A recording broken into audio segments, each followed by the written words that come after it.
I had to learn a few skills, throughout the years. In fact, I'm still learning. I'm always learning in this industry, an ever evolving industry. And I think it's important, there are some basics when it comes to publishing, when it comes to music rights, when it comes to rights organizations.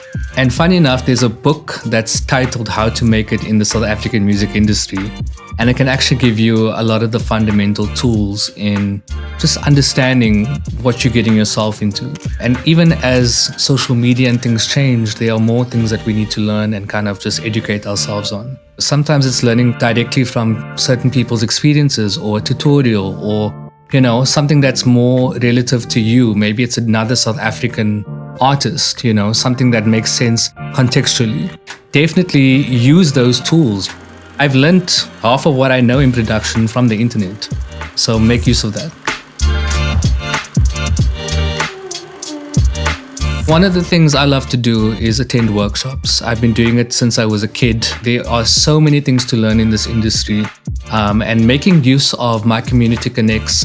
Their range of workshops is a great place to start. For me as an artist, I'll be hosting a workshop with the MCC team, and it's going to be awesome. I think for any musicians, any up-and-coming artists who want to learn more about the industry, we're going to be doing some fun stuff in the future.